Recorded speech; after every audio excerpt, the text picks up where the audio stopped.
देश के अलग अलग हिस्से में सोशल मीडिया से पता चलता है अग्निकांड हो रहे हैं। जैसे कहीं पे आग लग गई, दिल्ली में लगी है, आपने देखा वो होटल में लगी थी, जिसमें वो फ़ोन भी मिलाते रहे, दरवाज़ा खटखटाते रहे और एंड में झुलस के बेचारे एक्सपायर हो गए। मध्य प्रदेश में लगी, जहाँ पूरा परिवार ही अग्निकांड में समा हो गया। उसके बाद लखनऊ में लगी, कल परसों वहाँ पे भी यही काम हुआ। ऐसे ही हमारे पलवल में लगी।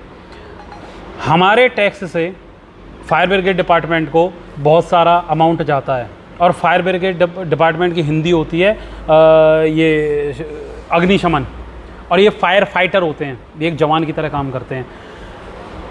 मेरे को अब तक एक बात नहीं समझ में आती, ज़्यादातर जगह पे, ज़्यादातर मोस्टली फायर ब्रिगेड डिपार्टमेंट उस टाइम पे पहुंचता है जब तक ज़्यादातर चीज़ें जल चुकी होती हैं।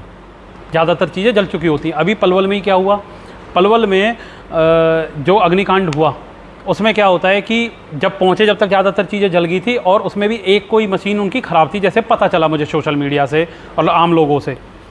मैंने समय समय पे समाधान शिविर में 4 बार अब तक एप्लीकेशन दे चुका हूँ मॉक ड्रिल के लिए फायर ब्रिगेड की। जैसे हमारा नीमतला मोहल्ला ही है मान के चलो, या मार्केट का कोई पोर्शन है, या बाली नगर है, या शिव कॉलोनी है, जो पुरानी बसी हुई गली हैं जहाँ पे बहुत सारे तादाद में लोग रहते हैं, और उनकी जो गलियाँ पुराने हिसाब से छोटी काटी गई हैं, उनमें यदि आग लग जाए तो कैसे पहुँचेगा फायर ब्रिगेड?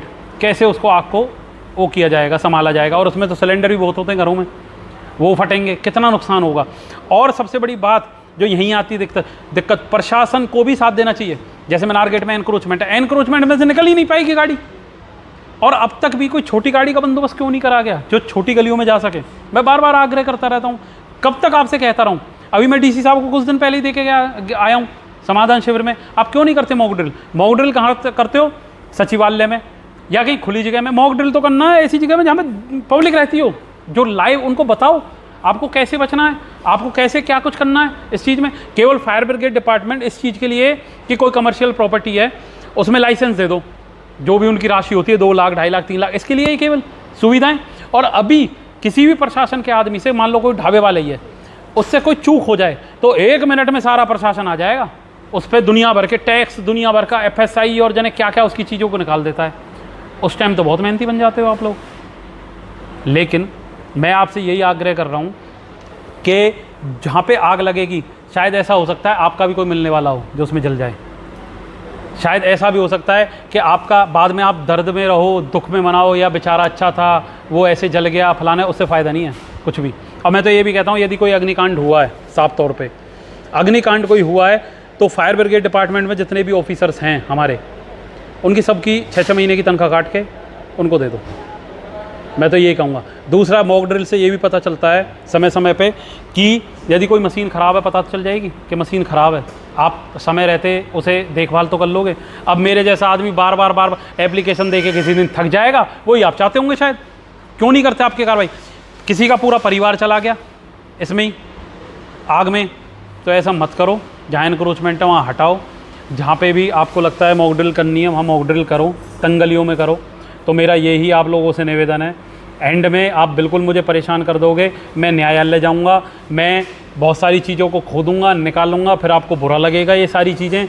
तो मैं बस आपसे ये कह रहा हूँ कि जो आपकी ड्यूटी है ईमानदारी से करो। देशभक्ति वो नहीं है कि बॉर्डर पे जाके गोली खाना और गोली मारना। जिस पोस्ट पे आप लोग बैठे हुए हो ना, जिस सीट पे आप बैठे हो, उस पर ईमानदारी से भी काम करते हो, वो देशभक्ति है। और आगे चल के आप ये देश दे के जाओगे, ये सिस्टम दे के जाओगे। मेरे पास भी 2 ऑप्शन रह जाते हैं, या तो मैं कायरों की तरह इस देश को छोड़ के चला जाऊं ये सोच के क्या है इस देश में, या इस देश में ही रह के कुछ चीज़ें यदि सुधरती हैं मेरी अगली जनरेशन के लिए, वो मैं सुधारूं। मेरे को नेता नहीं बनना, मैं फिर आपसे कह रहा हूं, मैं एक क्रांतिकारी हूं। तो मेरा यही निवेदन है कि जो भी मॉक ड्रिल होती है आप वो करो, जो भी प्रशासनिक काम है कानून के दायरे में रह के जो चीज़ होती है उन्हें करो। मेरा यही निवेदन है। क्यों कर रहे हो आप बार बार एप्लीकेशन देने के बाद? फिर जब मैं परेशान हो जाऊँगा, न्यायालय के दरवाजे खटखटाऊँगा, फिर आपको टेंशन बनेगी।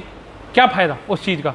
आप मेरे दुश्मन नहीं हो, लेकिन आप मजबूर कर रहे हो दुश्मन बनने पे। आपने अतिक्रमण को लेकर के बात करी, तो क्या व्यापार मंडल की भी कोई भूमिका होनी चाहिए? देखो जी, व्यापार मंडल मीडिया में आके मंत्री जी के आगे आके ये दिखाए कि भाई एनक्रोचमेंट हटवा दो, ये हटवा दो, वो हटवा दो। अरे आप खुद इतने सशक्त हो, आप इतने मजबूत हो, 5-6 आदमी, यदि किसी से आपने कह दी ना खड़े होके कि एनक्रोचमेंट नहीं करनी, उसकी औकात कर जाएगा।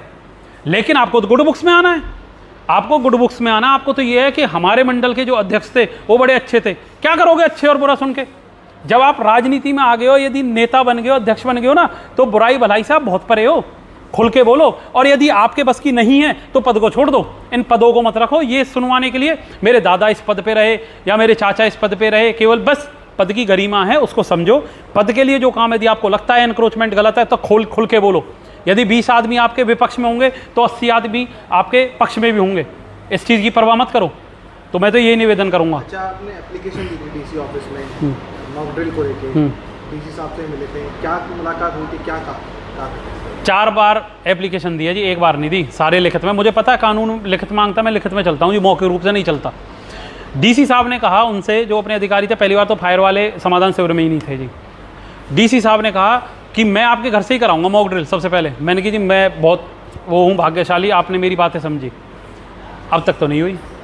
एंड में जब वो लग जाती है, आग लग जाती है ना, आधे से आदमियों को यही नहीं पता फायर ब्रिगेड डिपार्टमेंट का नंबर क्या है। क्यों नहीं मीडिया के सारे से बताते टोल फ्री नंबर क्या है चीज़ों का। आम आदमी बाल्टियों को भर भर के आग बुझाता है, क्या ये फेलियर नहीं है? आपको शर्म नहीं आती? फिर आपको खुद सोचना चाहिए इन बातों का। सिलेंडर में आग लग जाए उसे कैसे, अरे बताओ तो सही लोगों को कि आप कैसे बुझा सकते हो आग। आम आदमी भी अपना फर्ज देखेगा।